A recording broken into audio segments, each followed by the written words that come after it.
오늘 우리 주신 하나님의 말씀은 열왕기상 17장 12절에서 24절까지의 말씀입니다. 구약성경 열왕기상 17장 12절에서 24절까지의 말씀을 함께 봉독하겠습니다. 열왕기상 17장 12절입니다. 그가 이르되 당신의 하나님 여호와께서 살아계심을 두고 맹세하노니 나는 떡이 없고 다만 통에 가루 한 움큼과 병에 기름 조금뿐이라. 내가 나무 가지 돌을 주어다가 나와 내 아들을 위하여 음식을 만들어 먹고 그 후에는 죽으리라.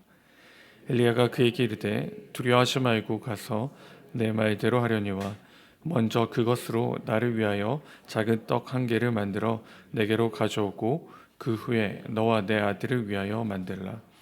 이스라엘의 하나님 여호와의 말씀이 나 여호와가 비를 지면에 내리는 날까지 그 통의 가루가 떨어지지 아니하고 그 병의 기름이 없어지지 아니하리라 하셨느니라. 그가 가서 엘리야의 말대로 하였더니 그와 엘리야와 그의 식구가 여러 날 먹었으나 여호와께서 엘리야를 통하여 하신 말씀같이 통의 가루가 떨어지지 아니하고 병의 기름이 없어지지 아니하니라. 이 일 후에 그 집 주인 되는 여인의 아들이 병들어 증세가 심히 위중하다가 숨이 끊어진지라. 여인이 엘리야에게 이르되 하나님의 사람이여 당신이 나와 더불어 무슨 상관이 있기로 내 죄를 생각나게 하고 또 내 아들을 죽게 하려고 내게 오셨나이까. 엘리야가 그에게 그의 아들을 달라 하여 그를 그 여인의 품에서 받아 안고 자기가 거처하는 단락에 올라가서 자기 침상에 누이고 여호와께 부르짖어 이르되 내 하나님 여호와여 주께서 또 내가 우거하는 집 가부에게 재앙을 내리사 그 아들이 죽게 하셨나이까 하고 그 아이 위에 몸을 3번 펴서 엎드리고 여호와께 부르짖어 이르되 내 하나님 여호와여 원하건대 이 아이의 혼으로 그의 몸에 돌아오게 하옵소서 하니 여호와께서 엘리야의 소리를 들으심으로 그 아이의 혼이 몸으로 돌아오고 살아난지라. 엘리야가 그 아이를 안고 다락에서 방으로 내려가서 그의 어머니에게 주며 이르되 보라 내 아들이 살아났느니라. 같이 있습니다. 여인이 엘리야에게 이르되 내가 이제야 당신은 하나님의 사람이시오 당신의 입에 있는 여호와의 말씀이 진실한 줄을 아노라 한지라. 아멘. 하나님의 말씀입니다. 오늘 우리 주신 하나님 말씀의 제목은 드림입니다. 드림. 저희 할머니 댁에 가면 바닷가에 있는 공원이 하나 있습니다. 그래서 어렸을 때는 가끔씩 내려가서 공원 그 바다 해안가에서 놀고 했었는데요. 그때 이끼가 이렇게 많이 끼어 있어가지고 잘못 발을 헛디뎌서 바닷물에 쓸려간 적이 있습니다. 이렇게 확 쓸려가 버려가지고 죽다가 살아난 적이 있는데요. 그때 이제 바다에서 생존하는 수영법이 있다고 하는데 그게 뭐냐? 제일 중요한 건 힘을 빼는 거랍니다. 힘을 빼면 몸이 뜬다라고 이야기를 하는데 힘을 뺄 수가 없습니다. 왜요? 힘을 빼면 죽을 것 같거든요. 계속 깔아앉을 것 같아요. 그래서 계속 힘을 주고 아둥바둥 물장구를 칩니다. 그러면 더더욱 살아나기가 힘들다라고 이야기합니다. 그래서 제가 쓸려갔을 때 어떻게 됐느냐? 옆에 있던 그 낚시하던 아저씨가 이렇게 잡아줘가지고 살아났던 한 몇 번 정도 있었습니다. 힘을 빼야지 살 수 있다라고 이야기를 하는데요. 오늘 보면 본문에 바로 이런 사람이 한 명 나옵니다. 이 가뭄이 시작되었고 엘리야가 머물던 그리 시냇가가 말랐습니다. 여호와께서 엘리야에게 시돈 땅 사르밧으로 가라고 말씀하셨고 거기에 예비한 사람을 만나라라고 명령하셨습니다. 여기 시돈 땅은 이세벨의 고향이었습니다. 그리고 바알의 중심지였습니다. 가뭄이 든 그 땅에 엘리야는 과부를 만납니다. 그리고 그 과부에게 염치도 없이 이렇게 요청합니다. 11절을 보시면 엘리야가 그를 불러 이르되 청하건대 내 손에 떡 한 조각을 내게로 가져오라 라고 말씀합니다. 가뭄이 들어서 모두가 먹을 것이 없고 모두가 살기 위해 아둥바둥하는 상황인데요. 그 먹을 것을 달라라고 요청하니 과부의 답이 12절에 내가 당신의 하나님 여호와께서 살아계심을 두고 맹세하노니 나는 떡이 없고 다만 통에 가루 한 움큼과 병에 기름 조금뿐이라. 나와 내 아들이 먹고 그 후에는 죽으리라 라고 답했습니다. 이방 사람의 입에서 당신의 하나님 여호와의 살아계심을 두고 맹세한다라고 말합니다.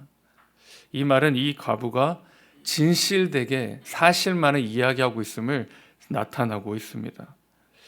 그의 답은 마지막 한 끼를 먹고 죽기를 기다린다는 것이었습니다. 당시 상황이 얼마나 비참했는지를 단면적으로 보여줍니다. 이 극심한 상황 가운데서도 과부는 엘리야의 말에 순종합니다.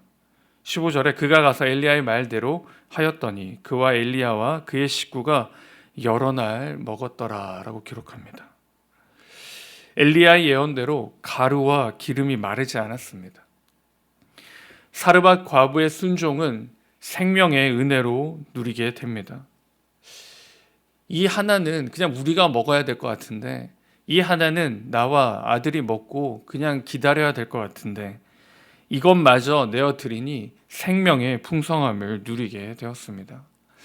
또한 이 사건을 통해 하나님의 역사는 다시 한 번 더 바알의 그 아무런 것도 아닌 우상임을 나타낸 것이고, 바알의 중심지에서도 역시나 하나님께서는 역사하시고 그것 가운데 하나님의 사람들을 공급하고 보호하심을 다시 한 번 더 선포해 주고 계십니다. 근데 본문이 여기서 끝나지 않습니다. 본문은 한 걸음 더 나가는데요, 정말 역사하신 하나님을 뼈저리게 경험하게 됩니다. 가루와 기름이 떨어지지 않는 것도 엄청난 기적이고 하나님의 은혜임에도 불구하고 사르밧 과부의 입에서는 어떠한 고백도 선포되지 않습니다. 당신이 정말 하나님의 사람이네요. 하나님은 정말 살아계시네요. 이런 고백이 일어나지 않습니다. 17절에 이루에로 시작합니다. 이 다른 사건이 시작됩니다. 과부의 아들이 병이 들어 숨이 끊어집니다. 여인은 엘리야에게 탓을 돌립니다. 이 탓을 돌리고 엘리야에게 한탄합니다. 그 소리를 들은 19절에 엘리야가 그 아들을 위해 간절히 기도합니다. 그래서 다시 아들이 혼이 돌아오게 되고 다시 살게 됩니다. 그때 과부의 고백이 무엇입니까? 24절에 내가 이제야 당신은 하나님의 사람이요 당신의 입에 있는 여호와의 말씀이 진실한 줄 아노라라고 고백합니다. 여러분, 이제야입니다. 이제야. 가루와 기름이 끊어지지 않았음에도 불구하고 아들이 살아서 돌아오니 이제야 하나님은 살아계시구나, 이제야 당신이 하나님의 사람이구나 라는 것을 고백하게 됩니다. 순종의 모습은 당장 숨이 끊어질 것처럼 보였습니다. 순종의 모습은 내가 살아갈 수 없는 길임을 선언하는 것처럼 보입니다. 그런데 순종은 오히려 생명이었고, 순종은 오히려 나의 삶의 은혜였고 축복임을 오늘 본문을 통해 이야기합니다. 언제까지요? 하나님의 살아계심을 나타낼 때까지, 하나님의 살아계심을 고백하실 때까지, 고백할 때까지 하나님은 보호하시고 공급하시는 분임을 선포해 주고 있는 것입니다. 성도 여러분, 제가 앞에서 말씀드렸던 것처럼 바다에서 생존하는 수영법은 힘을 빼는 겁니다. 내가 힘을 빼야지 바다 위에, 수면 위에 뜨게 됩니다. 그런데 내가 힘을 주고 아둥바둥할 때 오히려 더 가라앉게 되는 것입니다. 우리의 삶 가운데서도 우리가 지고 지면 살 것처럼 보였지만 지고 지면 질수록 우리는 더 생명이 아닌 사망의 길로 가는 것임을 우리는 기억해야 됩니다. 그래서 우리는 어떻게 해야 될까요? 마땅히 하나님께 내어드려야 합니다. 내가 이것만큼은 살기 위해 붙들고 있어야 되는데, 내가 이것만큼은 포기하지 않고 붙들어야지만 살 것 같은 그것 또한 하나님께 내어드려야 됩니다. 그것을 하나님께 내어드릴 때 하나님은 더 놀랍고 더 풍성하고 더 놀라운 은혜와 축복으로 베풀어 주실 것입니다.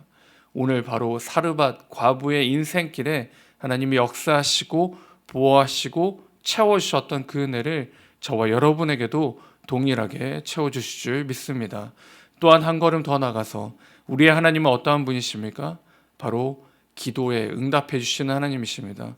오늘 엘리야가 하나님께 간절히 간구하며 기도하며 나아갑니다. 이 모습은 엘리야라서 가능한 것이 아니라 우리와 성정이 같은 이 엘리야도 간구하고 기도함으로 응답되었기에 오늘 저와 여러분에게도 하나님께서 주시는 말씀이 무엇입니까? 순종하고 간절히 기도할 때 그 기도의 제목을 하나님께서 응답하시고 역사하심을 선포해 주고 계십니다. 사랑하는 성도 여러분, 이 아침에 우리가 하나님께 순종하고 간절히 기도함으로 나갑시다. 그러므로 역사하시고 살아계시는 그 하나님의 오늘 하루에 저와 우리의 삶을, 우리의 가정과 우리 자녀들의 삶을 축복하고 보호하고 공급하실 줄 믿습니다. 이 믿음 붙잡고 이 아침에 간절히 기도하시는 저 우리 모두가 될 수 있기를 주님의 이름으로 축원드립니다. 아멘. 같이 기도하겠습니다. 하나님 아버지, 오늘 이렇게 하루를 시작하게 하시고 또 말씀 앞에 우리의 삶을 조명하게 해주심에 감사드립니다. 하나님, 사르밧 가부가 정말 마지막 하나까지도 하나님께 내어드렸던 것처럼 정말 마지막 하나의 그 생명까지도 하나님께 온전히 간구하고 부르짖었던 그 간절함이 오늘 이 아침에 우리의 간절함이 되게 하여 주시옵소서. 하나님, 우리가 지고 하나님을 바라보는 것이 아니라 우리의 지는 것들을 내려놓고 온전히 모든 것을 하나님께 드릴 때 하나님의 공급하시고 하나님의 역사하시고 하나님의 살아계심을 오늘 하루 경험할 수 있도록 주님 인도하여 주시옵소서. 또한 하나님, 엘리야의 그 간절한 기도 소리에 응답하신 그 하나님을 우리가 믿음으로 나아갑니다. 우리의 기도에, 우리의 간절한 간구에, 우리의 부르짖음에 하나님 응답하여 주시옵소서. 그러므로 기도하는 사람은 하나님의 사람이고 기도하는 사람은 하나님의 풍성함을 누리는 사람임을 우리를 통하여 이 세상에 선포하여 주시옵소서. 감사드렸고 이 모든 말씀 우리 주 예수 그리스도의 이름으로 기도드립니다. 아멘. 우리 받은 말씀을 가지고 같이 기도하실 때 하나님, 오늘 하루 내가 붙들고 살지 않게 하시고 오직 하나님만을 바라보며 하나님만을 의지하는 삶이 되게 하여 주시옵소서라고 같이 기도하시고, 하나님, 오늘도 하나님이 역사하시는, 하나님이 인도하시는 그 은혜의 삶을 꼭 누리게 하여 주시옵소서. 같이 기도하시며 각자의 기도 제목 가지고 하나님께 나아가시겠습니다. 같이 기도하겠습니다. 하나님 아버지,